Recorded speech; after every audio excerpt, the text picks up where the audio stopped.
Hello aspirant, welcome to my channel gift of the গ্যাবেডু। সম্ভাব্য বিষয়ভিত্তিক এমসিকিউ মডেল প্রশ্ন উত্তর হিস্ট্রির ওপর। আজকে আমাদের GS class day 5, ICDS supervisor, PSC clerkship, West Bengal police constable, railway NTPC, group D, SSC, CGL, CHSL, MTS প্রত্যেকটা পরীক্ষায় কিন্তু হিস্ট্রি ভীষণ গুরুত্বপূর্ণ একটা সাবজেক্ট। আমরা কিন্তু সম্ভাব্য বিষয়ভিত্তিক এমসিকিউ এই পিডিএফটা কিন্তু তোমরা অনলাইনেও পারচেস করতে পারবে। পারচেস লিঙ্ক ডেসক্রিপশনে দেওয়া থাকবে। এছাড়াও কিন্তু আদার্স অন্যান্য বুক এবং মক টেস্ট সিরিজের লিঙ্ক দেওয়া থাকবে। তোমরা ডেসক্রিপশন বক্সটা অবশ্যই চেক করে নিও এবং যে কোনো একটা লিঙ্ক থেকে খুলে তোমরা কিন্তু আমাদের স্টোর যেটা আছে ভিউ স্টোরে গিয়ে সেই স্টোর থেকে তোমরা নানান ধরনের বই এবং মক টেস্ট সিরিজগুলো কিন্তু তোমরা পেয়ে যাবে, ওখান থেকে তোমরা চেক করে নিও।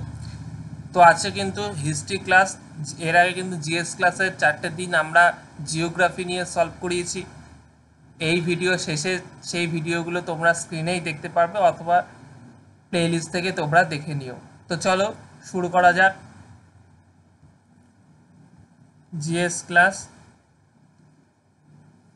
126 থেকে আমরা সলভ করব তোমাদের, কেননা এর 126 এখানে তোমরা যারা পিডিএফটা ডাউনলোড করবে তাদের একটু বলে দিই যে এখানে বিষয়ভিত্তিক এমসিকিউ এখানে আছে। প্রথমে সায়েন্সের থেকে পুরো আছে, সায়েন্সের পর কিন্তু আছে আমাদের হিস্ট্রি এবং তারপরে কিন্তু আছে বিষয়ভিত্তিক এমসিকিউ কনস্টিটিউশন। ঠিক আছে, সায়েন্স দেখো 126 অবধি কিন্তু সায়েন্স আছে, 126 থেকে কিন্তু 125 অবধি আছে, 124 অবধি আছে, 125 থেকে কিন্তু ইসে শুরু হচ্ছে। ঠিক আছে, ইতিহাস শুরু হচ্ছে, তারপরে কিন্তু কনস্টিটিউশন আছে।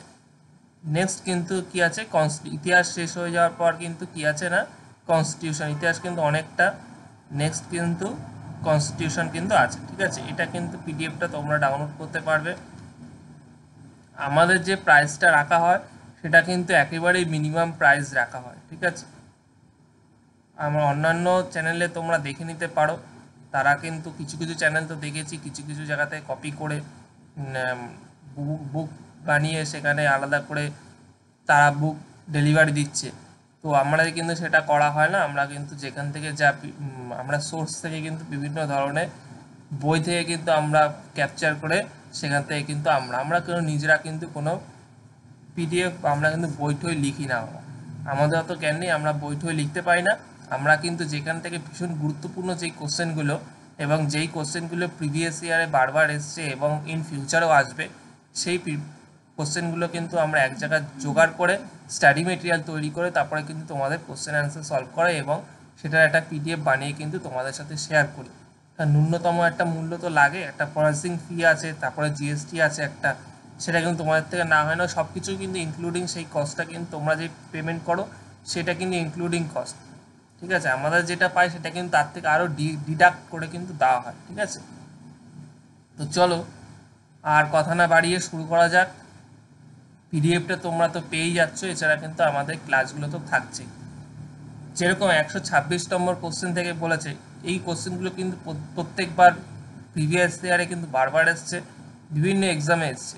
এবং আরেকটা কথা বলে রাখি, কিছুদিন আমার সকালে এমটিএসে একটা ভিডিও দিয়েছি, এসএসসি বের করেছে মাল্টিটাস্কিং স্টাফে, ওখানে বলেছে কোশ্চেন ইংলিশে হবে না বাংলা হবে না কেন, অনেকে এরকম একটা কোশ্চেন করেছে। কোশ্চেন কিন্তু আমরা জিওগ্রাফি যেরকম ইংলিশে সলভ করাচ্ছি, হিস্ট্রি আমরা কনস্টিটিউশন সবই কিন্তু আমরা ইংলিশে সলভ করাবো, তাহলে কিন্তু তোমাদের আর এক্সাম হলে গিয়ে কিন্তু অসুবিধা হবে না আর কি। ঠিক আছে, আইসিডিএস সুপারভাইজারও বলেছে বাংলা এবং ইংলিশে, যদি পিএসসি বাই চান্স ইংলিশে কোশ্চেন করে আসে তখন কি তোমরা কি করবে? তাই জন্য কিন্তু ইংলিশে কিন্তু করে যাওয়াটা কোশ্চেন এমন কিচ্ছুই না, কোনো হাতি ঘোড়া কোনো ব্যাপারই না। ইংলিশে আমরা এমসিকিউ সলভ করাবো প্লাস ক্লাসও নেব, এবং যেই কোশ্চেনটা আমরা ইংলিশে বলবো সেটা তো আমরা বাংলাতে বলেও দিচ্ছি। আইসিডিএস প্রিভিয়াস ইয়ারে যেটা করছি, কোশ্চেন ইংলিশে বলছি এবং সেটা আমরা কিন্তু বাংলায় অনুবাদ করে দিচ্ছি যতটা পারছি। ঠিক আছে, তো এটা কিন্তু বাংলাতেই করছি তোমাদের। এটা যেহেতু একটা এখানে science plus history plus constitution, ভীষণ তিনটে বড় বড় সাবজেক্ট কিন্তু এটার মধ্যে আছে, তাই জন্য কিন্তু এটা বাংলায় তৈরি করেছি। তো চলো ফার্স্ট কোশ্চেনটা দেখে নেব, কাকে পাল সাম্রাজ্যের তৃতীয় প্রতিষ্ঠাতা বলা হয়? পাল সাম্রাজ্যের তৃতীয় প্রতিষ্ঠাতা কাকে বলা হয়? এটা রামপাল, অপশন সি সঠিক উত্তর। এখানে কিন্তু তোমরা অ্যান্সারও দেখে, তোমাদের অ্যান্সারটাও দেখিয়ে দিচ্ছি, যে তোমরা অ্যান্সার আমি তো বলে দিচ্ছি প্লাস অ্যান্সারটাও দেখিয়ে দেবো। নেক্সট বলছে সম্রাট হর্ষবর্ধন রচিত একটি গ্রন্থ হলো, সম্রাট হর্ষবর্ধন রচিত একটি গ্রন্থ হলো কি না রত্নাবলী। কেট্রিয়ার নামে কারা পরিচিত? কেট্রিয়ার নামে কারা পরিচিত? না, কেট্রিয়ার নামে কিন্তু তামিলনাড়ুর ব্রণিক শ্রেণী কিন্তু পরিচিত। শিবনাম নানাবোধম গ্রন্থটি কার রচনা? এই গ্রন্থটি কার রচনা? না, মাইক নন্দরের কিন্তু রচনা। বিজয়নগর রাজ্যে গৃহকরকে কি বলা হতো? বিজয়নগর রাজ্যে গৃহকরকে আমরা কি বলতাম? যে না, আমরা বলতাম ভাসাল প্রণাম। বিজয়নগর রাজ্যে গৃহকরকে কি বলা হতো? না, ভাসাল প্রণাম বলা হতো। কোন শাসক অশোক স্তম্ভটি আম্বালা থেকে দিল্লিতে স্থানান্তরিত করেন? এই বহুবার WBCS এ কোশ্চেনে এসছে, ইন ফিউচারেও কিন্তু পিএসসি কিন্তু এই কোশ্চেনটা মানে ছাড়তে পারে না এখান থেকে, ঠিক আছে। অশোক স্তম্ভটি আম্বালা থেকে দিল্লিতে ভীষণ গুরুত্বপূর্ণ, প্রত্যেকটা কোশ্চেনই ভীষণ গুরুত্বপূর্ণ, আলাদা করে ভিভিআই এর কোনো মানেই হয় না।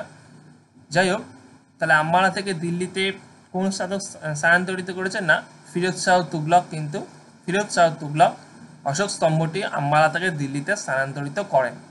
ভারতে কে প্রথম স্বাধীন তুর্কি শাসনে সূচনা করেন? কুতুবউদ্দিন আইবক কিন্তু ভারতে প্রথম স্বাধীন তুর্কি শাসনের সূচনা করেন। রাজুক কারা? রাজুক কারা ছিল? রাজুক ছিল মৌর্য যুগের জমি জরিপ বিভাগের কর্মচারীরা কিন্তু রাজুক নামে পরিচিত ছিল। এখানে দেখো তোমাদের কিন্তু প্রত্যেকটা অ্যান্সার দেওয়া আছে। নেক্সট বলছে 134, খারবেল কোন বংশের শাসক ছিলেন? না কিন্তু চেদি বংশের শাসক ছিলেন কে? খারবেল। নেক্সট আমরা চলে যাব দেওড়াপাড়া সে শিলালেখ থেকে কোন রাজার কাহিনী জানা যায়? কোন রাজার কাহিনী জানা যায়? না, বিজয় সেনের কথা জানা যায়। সেন বংশের সেই বিজয় সেনের কথা থেকে দেওড়াপাড়া লিপি থেকে কিন্তু শিলালেখ থেকে কিন্তু জানা যায়, ঠিক আছে। যশোমর্ধনের রাজধানী কোথায় ছিল? যশোমর্ধনের রাজধানী কোথায় ছিল? না, যশোমর্ধনের মান্দাসরে কিন্তু যশোমর্ধনের রাজধানী ছিল। ভারত বৌদ্ধ ধর্মের জন্ম গ্রন্থটি কবে রচিত হয়? ভারতে বৌদ্ধ ধর্মের জন্ম গ্রন্থটি কবে রচিত হয়? না, আমাদের 1608 সালে কিন্তু রচিত হয় ভারতের বৌদ্ধ ধর্ম জন্ম গ্রন্থটি। চর্যাপদের অভ্যন্তরে মোট কটি দোহা? চর্যাপদের যে অভ্যন্তরে কটি দোহা প্রাপ্ত হয়, ভীষণ গুরুত্বপূর্ণ। চর্যাপদে কটি দোহা প্রাপ্ত হয়েছিল? না, 47টি, 47 কিন্তু সঠিক উত্তর। 47টি দোহা কিন্তু প্রাপ্ত হয়েছিল। এরকম আমরা কিন্তু কি কি পিডিএফ এ পাচ্ছ ওভারভিউ প্লাস কোশ্চেন নিয়ে কিন্তু আমরা আলোচনা করে দিচ্ছি। অন্যান্য চ্যানেলে কিন্তু, বিশেষ করে ইউটিউব চ্যানেলে তোমরা পাবে না। তারা কিন্তু একটা বইয়ের সম্বন্ধে বলে দেবে যে এরকম বই এসছে বা এরকম পিডিএফ দিচ্ছে, জাস্ট তোমাদের একটা পিডিএফ, এরকম ওভারভিউ ভেতরে কি কি কোশ্চেন আছে, কীরকম কোয়ালিটি মেটেরিয়াল আছে, সেটা নিয়ে কিন্তু আমাদের শুধুমাত্র গিফট অফ দ্য ক্যাপিটাল চ্যানেলে কিন্তু একেবারে আলোচনা করছি, ঠিক আছে। আমরা তোমরা বুঝতে পারছো যে কীরকম কোয়ালিটির কোশ্চেন তোমাদের পাচ্ছ এবং কিরকম তোমাদের এটা কিন্তু কতটা তোমাদের এক্সাম পার্সপেক্টিভ থেকে তোমাদের হেল্প করবে এক্সামটাকে ক্র্যাক করার জন্য। এটা ভীষণই গুরুত্বপূর্ণ, প্রত্যেকটা কোশ্চেন কিন্তু ভীষণই গুরুত্বপূর্ণ। নেক্সট বলছে নিকোলা কর্টিন কোন দেশের পর্যটক ছিলেন? নিকোলা কর্টিন কোন দেশের পর্যটক ছিলেন? না, উনি কিন্তু ইতালির পর্যটক ছিলেন। মহাবীর প্রথম কোন মহিলাকে জৈন ধর্মে দীক্ষিত করেন? মহাবীর কোন প্রথম মহিলাকে মহাবীর প্রথম কোন মহিলাকে জৈন ধর্মে দীক্ষিত করেন? না, আমাদের কিন্তু চন্দন বালাকে কিন্তু উনি কিন্তু জৈন ধর্মে কিন্তু দীক্ষিত করেন। 141, কে ভারতবর্ষকে নৃতত্ত্বের জাদুঘর বলেছেন? কে বলেছেন? না, কিন্তু ভিনসেন্ট স্মিথ কিন্তু নৃতত্ত্বের জাদুঘর বলেছেন ভারতবর্ষকে। নেক্সট বলছে 142, বিবলিওথেলিকা হিস্টোরিকা কে রচনা করেন? বিবলিওথেকা হিস্টোরিকা কে রচনা করেন? বিবলিওথেকা হিস্টোরিকা কিন্তু আমাদের ডায়োডোরাস কিন্তু রচনা করেন। ঋগ্বেদ 10 রাজার যুদ্ধ এ ভারত গোষ্ঠীর রাজা কে ছিলেন? ঠিক আছে, ঋগ্বেদ 10 রাজার যুদ্ধে ভারত গোষ্ঠীর রাজা কে ছিলেন? না, ভারত গোষ্ঠীর রাজা ছিলেন সুদাস কিন্তু ভারত গোষ্ঠীর রাজা ছিলেন। মহাবীর কোন নদীর তীরে মহাবীর কোন নদীর তীরে কৈবল্য লাভ করেছিলেন? ভীষণ গুরুত্বপূর্ণ। মহাবীর কোন নদীর তীরে কৈবল্য লাভ করেছিলেন? না উনি কিন্তু কোন নদীর তীরে? না আমাদের ঋজুপালিকা নদীর তীরে কিন্তু উনি ঋজুপালিকা নদীর তীরে মহাবীর কৈবল্য লাভ করেছিলেন। ঝিলাম নদী না, কিন্তু এটা কিন্তু ঋজুপালিকা নদীর তীরে। ঠিক আছে।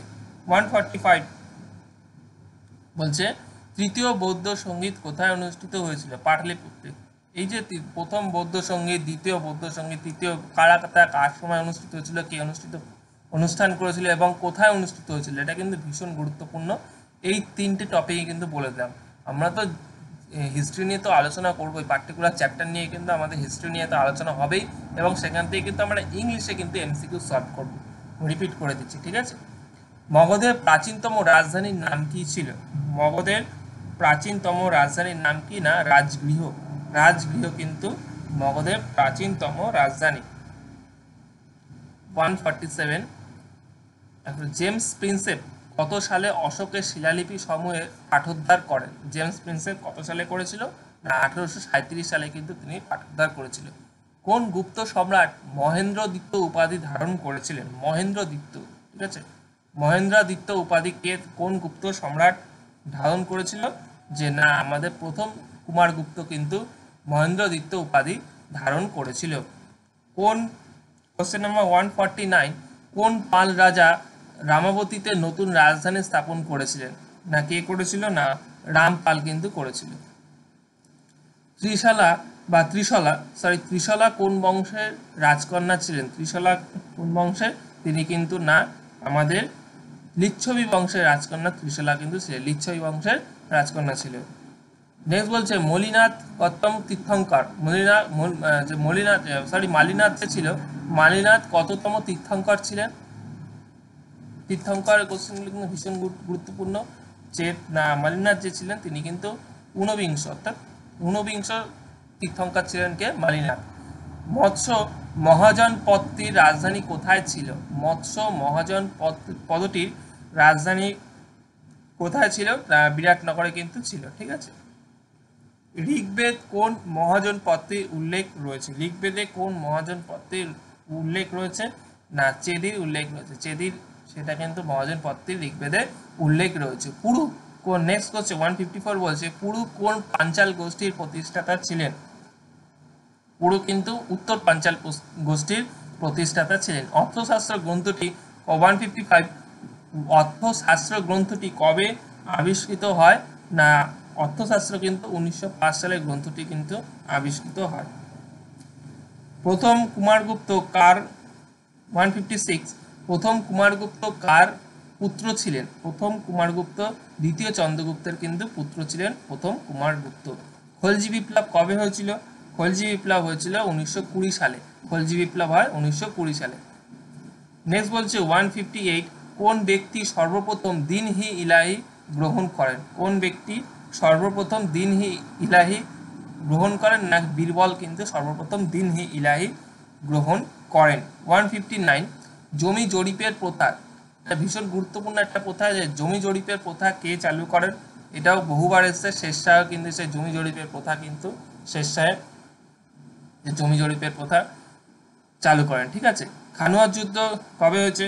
খানুয়ার যুদ্ধ হয়েছিল 1527 কিন্তু খানুয়ার যুদ্ধ দ্য ব্যাটল অফ খানুয়ার। ইংলিশে যদি কোশ্চেনটা তো দ্য ব্যাটল অফ খানুয়ার এই তো দিত। খানুয়ার যুদ্ধ কবে হয়েছিল? 1527। সুতরাং ইংলিশে খুব একটা কিন্তু ডিফারেন্স হবে না, ঠিক আছে। ইতিহাসের ক্ষেত্রে আমরা আলোচনা তো করবই, এরকম কিন্তু আমরা এরকম ইতিহাস এই পিডিএফটা যারা ডাউনলোড করবে তারা লিঙ্কের ডেসক্রিপশনে লিঙ্ক দেওয়া থাকবে, তারা কিন্তু ডাউনলোড করে নিতে পারো। কারণ এর মধ্যে কিন্তু ইতিহাস রয়েছে, সায়েন্স রয়েছে এবং কনস্টিটিউশন রয়েছে, এবং সবকটা নিয়ে তো আমরা ইন ফিউচারে তো আলোচনা করবোই। আমাদের জিএস ক্লাসে আমাদের বিভিন্ন সকালে ম্যাথামেটিক্সের ক্লাস, রিজনিংয়ের ক্লাস, জিএসের ক্লাস এবং আমাদের কারেন্ট অ্যাফেয়ার্সের ক্লাস আসছে। তো ভিডিওটি ভালো লাগলে অবশ্যই লাইক, শেয়ার এবং কমেন্ট করবে। আমাদের গিফট অফ দ্য ক্যাপিটাল চ্যানেলে সকালে রিক্রুটমেন্ট নোটিফিকেশন থেকে বিকেলে math reasoning preparation, GSA preparation যদি তোমাদের ভালো লাগে তাহলে অবশ্যই চ্যানেলটিকে কিন্তু সাবস্ক্রাইব করে বেল আইকনটা প্রেস করে দেবে। চলো, থ্যাংক ইউ।